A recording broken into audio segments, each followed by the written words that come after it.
Hi, we're Mom and Pop Williams, and we just wanted to kind of give you a little insight to what happened at the Price Daniel unit on Saturday. It was a special day for me because I hadn't been in there for a while, but I just want you to know that the reception of us being there was just really amazing. The guys were super friendly and really got into the conversation of prayers for people and called me up to the front and prayed for me and another guy, I can't remember his name, and both had health issues. So it was, I believe it was CJ that prayed for me, and that meant a lot to me because I knew he had it on his heart and he was worried about it. And a lot of them have really touched my heart in many ways. But the reception was wonderful. I talked a little bit about Brother E and how he stayed at my house, and he told me what the hospitality was like and how wonderful it was. And the guys couldn't believe that he actually came to my house, but it was he was here for 2 days, and we had a great reception.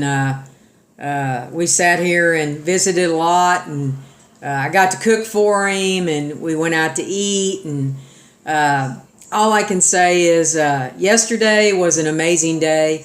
We learned a lot from what the guys wanted out of us, and we also listened to what they had to say and the prayers that they needed for their family members. Part of being in JTC is it's a team effort, and thanks to its founder, Bishop E Wilson, there's many people that have an opportunity to serve that normally wouldn't.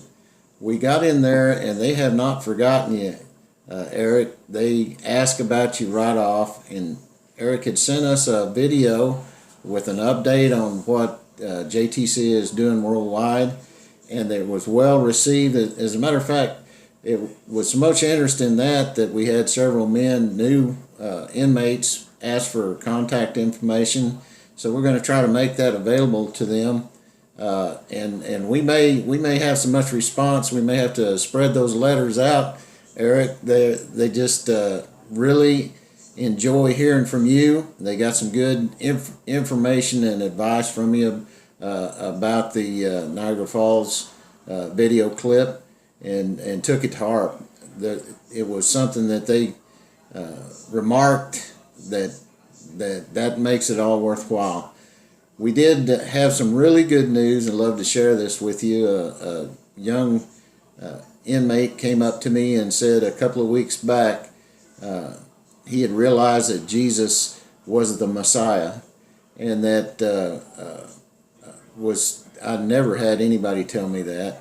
And he came up, and after Miss Sue talked a little bit, he told her that as well, that he had accepted Jesus as his personal Savior.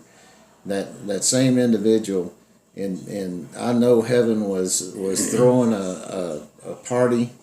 The gospel came to the Jew first, and we as Christians, we lose sight of the fact. I asked the church there, and as a matter of fact, they had been so uninformed. I said, "What race is Jesus?" And they come up with all kinds of good answers, but the right one. I said, "What race was his mama?" And finally somebody said, "A Jew." And I said, "Exactly. We're adopted Jews. It's a big deal." And so as all of the outreach and the dialogue and the conversations are about Jesus, it's nice to know that even in prison, God is getting the message out.